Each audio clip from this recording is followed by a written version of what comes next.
Hello, അപ്പോൾ എല്ലാവരും എന്തെടുക്കുന്നു? സുഖമായിട്ടിരിക്കുന്നു. അപ്പം ഞാനിന്നിവിടെ ഉണ്ടാക്കുന്നത് ഒരു ബീഫ് കണ്ണപ്പാണ് കേട്ടോ. എല്ലാവർക്കും അറിയായിരിക്കും, ഒരു കണ്ണൂർ സ്പെഷ്യൽ ഐറ്റം ആണ്. അപ്പോൾ അതിലോട്ട് എന്തൊക്കെ ഇൻഗ്രീഡിയൻസ് വേണ്ടി നമുക്ക് നോക്കിയാലോ. അപ്പോൾ ഞാനിവിടെ ഉപയോഗിച്ചിരിക്കുന്ന എല്ലാ സാധനങ്ങളും ഇവിടെ എടുത്ത് വെച്ചിട്ടുണ്ട് കേട്ടോ. അപ്പോൾ അതെല്ലാവർക്കും എളുപ്പമായിരിക്കും ഉണ്ടാക്കാനായിട്ട്.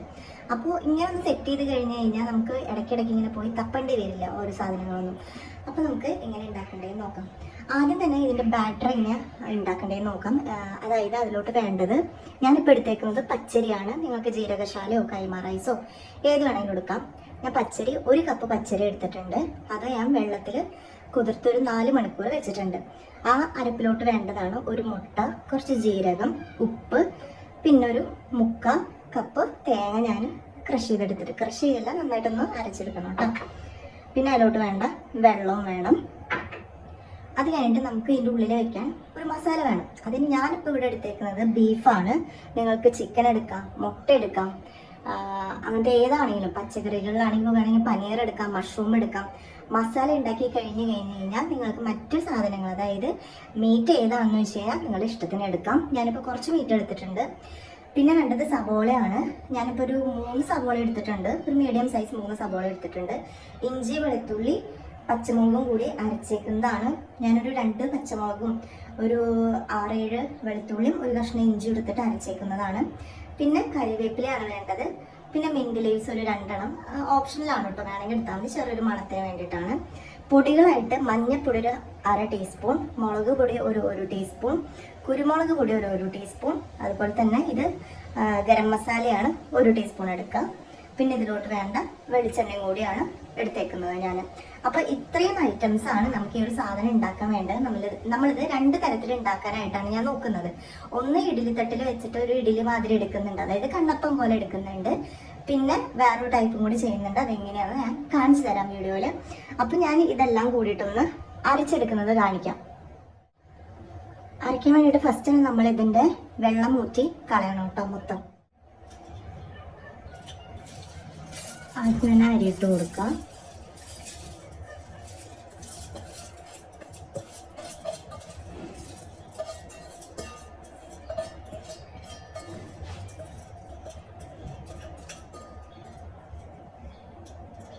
ആകെ 1 കപ്പ് മാത്രം എടുത്തുകൊണ്ട് നമുക്ക് എല്ലാ ഇൻഗ്രീഡിയൻസും ഒരുമിച്ച് തന്നെ ചേർക്കാം കേട്ടോ. ഇത് ജീരകമുണ്ട്, ഉപ്പുണ്ട്. ഉപ്പൊക്കെ നിങ്ങളുടെ ആവശ്യത്തിനനുസരിച്ച് ഇടാം കേട്ടോ. മുട്ട ഒരെണ്ണം പൊട്ടിക്കാം.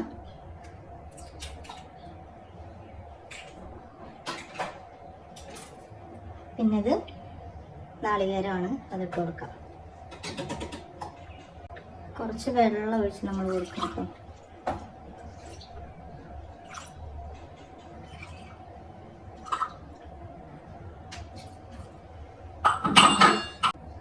അരച്ചെടുക്കാം.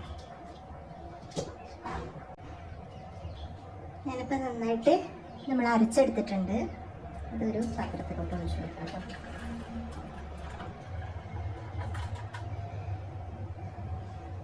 ഇതിലിപ്പോൾ ഞാൻ എന്താ ചെയ്യുന്നതെന്ന് വെച്ച് കഴിഞ്ഞാൽ, ഞാൻ 2 തരത്തിൽ ഉണ്ടാക്കേണ്ടതെന്ന് പറഞ്ഞല്ലോ.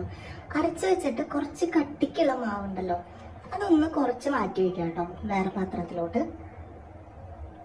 പിന്നെ ഈ മാവിൻ്റെ കൺസിസ്റ്റൻസി എന്ന് പറയുന്നത് ഭയങ്കര ലൂസായി പോകാൻ പാടില്ല കേട്ടോ. മീഡിയം തരത്തിൽ വേണം നമ്മളത് അരച്ചെടുക്കാൻ വേണ്ടിയിട്ട്. ഇത്രയും മാറ്റി വയ്ക്കാം. ബാക്കിയുള്ള ഇച്ചിരി കൂടി ഒന്ന് ഇതൊന്ന് കഴുകിയിട്ട് ഇതിലോട്ട് ഒഴിച്ച് കൊടുക്കാം കേട്ടോ. ഇച്ചിരി കൂടി ഒന്ന് ലൂസായി കിട്ടുമേ. ഇത്രേ ഉള്ളൂ മാവിൻ്റെ പരിപാടി. ഇനി നമുക്ക് മസാല നമുക്ക് സ്റ്റാർട്ട് ചെയ്യാം. ഞാനിപ്പോൾ വെച്ച് പാത്രം വെച്ചിട്ടുണ്ട്. ആവശ്യത്തിനുള്ള വെളിച്ചെണ്ണ ഒഴിച്ച് കൊടുക്കാം. ഏകദേശം 2-3 ടേബിൾ സ്പൂണൊക്കെ ഒഴിച്ച് കഴിഞ്ഞാൽ നല്ല ടേസ്റ്റ് ആയിരിക്കും. വെണ്ണ അത്യാവശ്യം ഇപ്പോൾ ചൂടായിട്ടുണ്ട്. അപ്പോൾ നമുക്കിതിലോട്ട് ആദ്യം തന്നെ ഇഞ്ചിയും വെളുത്തുള്ളിയും പച്ചമുളകും നമ്മൾ ചതച്ച് വെച്ചിട്ടുണ്ടായിരുന്നല്ലോ, അത് ഇടാം കേട്ടോ. അതിനൊപ്പം തന്നെ കരിവേപ്പിലിട്ട് കൊടുക്കാം.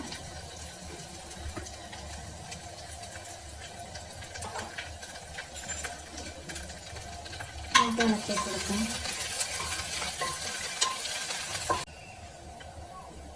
നന്നായിട്ട് ഇളക്കി കൊടുത്തിട്ടുണ്ട് കേട്ടോ. അതിൻ്റെ പച്ചമുളകൊക്കെ ഒന്ന് മാറി വന്നിട്ടുണ്ട്. അപ്പോൾ അത് കഴിഞ്ഞിട്ട് നമുക്ക് ഇതിലോട്ട് ഇട്ട് കൊടുക്കേണ്ടത് നമ്മൾ ചെറുതായിട്ട് ചോപ്പ് ചെയ്തിട്ടുള്ള സബോളയാണ് ഇതിലിട്ട് കൊടുക്കാം. ഇച്ചിരി ഫ്ലെയിം ഒന്ന് കൂട്ടി വെച്ചിട്ട് ഇളക്കി കൊടുക്കാം കേട്ടോ. അത്യാവശ്യം ഒന്ന് വാടി നല്ല ഹെവി ആയിട്ടൊരു ബ്രൗൺ കളർ എന്നല്ല, എന്നാൽ ആ ഒരു ഷെയ്ഡിലോട്ട് എത്തണ വരെ നമ്മൾ ഇളക്കി കൊടുക്കണം. കുറച്ച് ഉപ്പിട്ട് കൊടുക്കാം.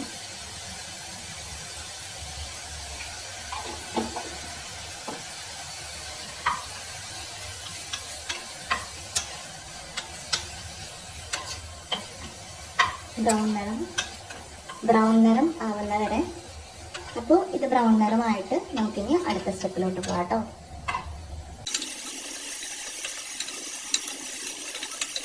നന്നായിട്ട് വാടി വന്നിട്ടുണ്ട്. കുറച്ചുകൂടി ഒന്ന് ബ്രൗൺ കളറാണ്. അപ്പോഴാണ് നല്ലൊരു ടേസ്റ്റ് ഉണ്ടാവുക. കുറച്ച് നേരം കൂടി നമുക്കൊന്ന് ഇളക്കി കൊടുക്കാം.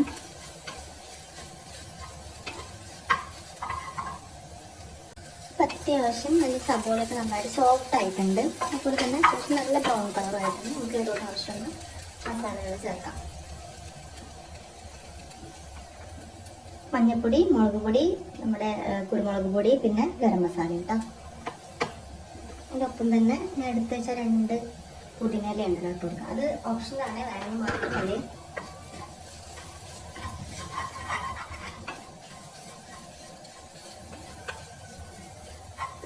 നന്നായിട്ട് ഇളക്കാം.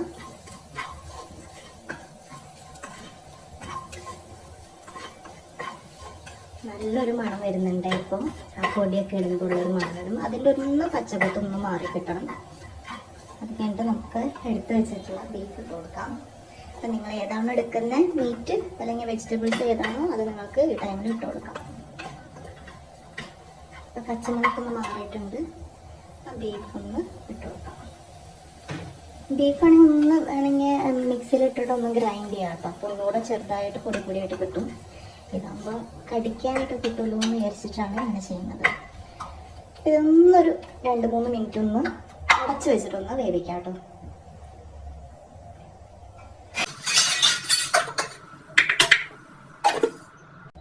ഇടയിലൊന്ന് ജസ്റ്റ് തുറന്ന് നോക്കാം.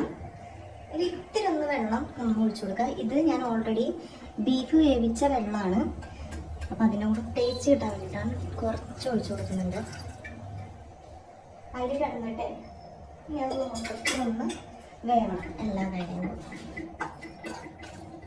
ബീഫിൻ്റെ കൂടെ എന്താ പറയുക, വെള്ളമാകുമ്പോൾ തിളപ്പിച്ച വെള്ളമാകുമ്പോൾ നല്ല ടേസ്റ്റ് ആയിരിക്കും. നല്ലൊരു ഫ്ലേവർ കിട്ടുമേ.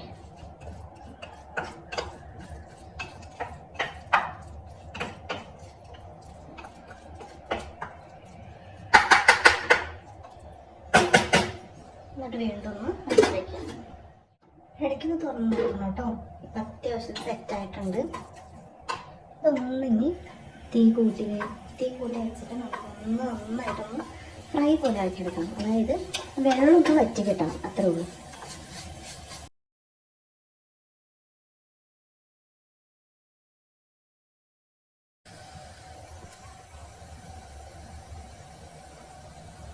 അപ്പം ഇനി നമുക്ക് പ്രിപ്പറേഷനിലോട്ട് കിടക്കാം. ആദ്യം തന്നെ ഒരു ഇഡലിത്തട്ടും വേണം. പിന്നെ ഞാൻ പറഞ്ഞ ഐറ്റത്തിന് വേണ്ടിയിട്ടൊരു ദോശക്കല്ലും വേണം കേട്ടോ. അപ്പോൾ ഇത് രണ്ടും എടുത്ത് വയ്ക്കാം. നമുക്കപ്പോൾ അടുത്ത ഇതിലോട്ട് ചെയ്യാൻ നോക്കാം. അപ്പോൾ ഓൾറെഡി ഇഡലിത്തട്ട് എടുത്തിട്ടുണ്ട്. അതിലേക്ക് നെയ്യ് ഉണ്ടെങ്കിൽ നെയ്യ്. ഞാനിപ്പോൾ ഇവിടെ കുറച്ച് ബട്ടറാണ് കേട്ടോ തേച്ച് കൊടുക്കണേ. ബട്ടറോ നെയ്യോ ഏതെങ്കിലുമൊക്കെ തേച്ച് കൊടുക്കാം.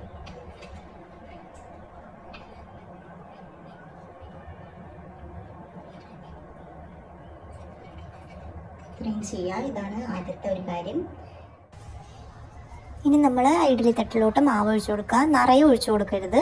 ഒരു എന്താ പറയുക, ഒരു 3/4 ഭാഗം എന്നൊക്കെ പറയില്ല, അതുപോലെ ഒഴിച്ചു കൊടുക്കുക. കാരണം നമുക്ക് അതിൻ്റെ മേലെ മസാല വെക്കാനുള്ളത്, അല്ലെങ്കിൽ നിറഞ്ഞു പോകും. അപ്പോൾ അങ്ങനെ ചെയ്യുക. ഇത്രയും കാര്യങ്ങളാണ് ചെയ്യാനുള്ളത്. ഇനി നമുക്ക് അതിലോട്ട് മസാല ഫില്ല് ചെയ്ത് വെക്കാം. പിന്നെ വേണമെങ്കിൽ ഇതിൽ തന്നെ വേറെ രീതിയിലൂടെ ചെയ്താൽ ഞാൻ കാണിക്കാം കേട്ടോ. അതായത് ആദ്യം കുറച്ച് ഒഴിക്കുക. ഇത്രയും ഒഴിക്കുക എല്ലാത്തിലും.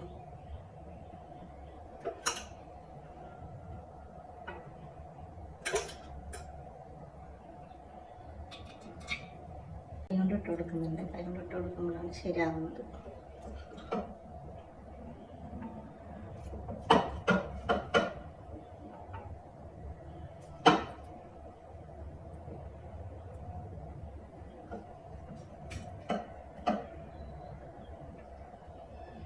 ഒഴിച്ചു കൊടുക്കാം.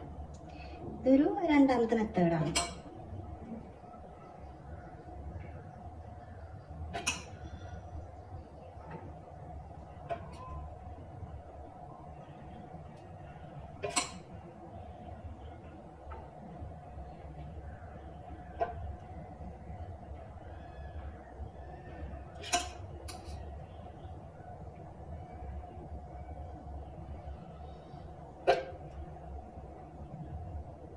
അപ്പോൾ നമ്മൾ ഇഡ്ഡലി തട്ടിലോട്ട് വെച്ചിട്ടുണ്ട്.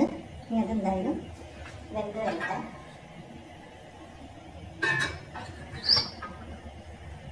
അടുത്തൊരു മെത്തേഡ് എന്ന് പറയുന്നത് ഞാനൊരു ദോശക്കല്ല് എടുത്തിട്ടുണ്ട്. അത് കഴിഞ്ഞിട്ട് നമുക്ക് കട്ടി കൂടിയ നമ്മുടെ നെയ്ത്തുണ്ട്, അതാണ് ഇതിലോട്ട് ഉപയോഗിക്കുന്നത് കേട്ടോ. ഇവിടെ ഞാൻ കുറച്ച് ബട്ടർ ആഡ് ചെയ്ത് കൊടുക്കുന്നുണ്ട്. നിങ്ങൾക്ക് നെയ്യോ എന്ത് വേണമെങ്കിലും ആഡ് ചെയ്ത് കൊടുക്കാം. അപ്പം ഞാനിവിടെ ആഡ് ചെയ്തിരിക്കുന്നത് ബട്ടർ. ചൂടേ വന്നിട്ടുണ്ട്. നമ്മൾ എന്താ ചെയ്യണമെന്ന് വെച്ച് കഴിഞ്ഞാൽ തവിയിലും ഫസ്റ്റ് കോരി ഒഴിക്കുക.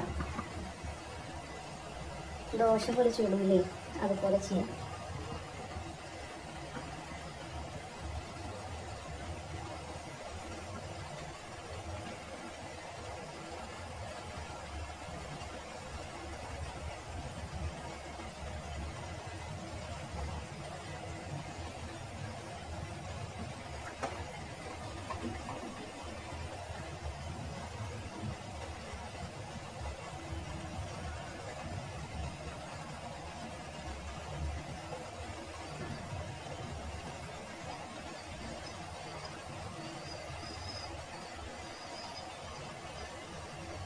ഇങ്ങനെ ചുട്ട് വയ്ക്കാം. എന്ത് വരട്ടെ.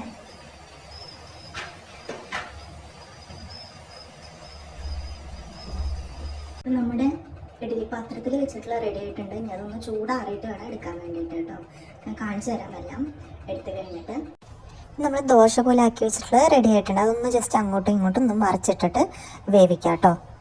അത് കഴിഞ്ഞിട്ട് വേണം അതിൻ്റെ മേലെ നമുക്ക് ഫില്ലിങ് വെക്കാനായിട്ട്.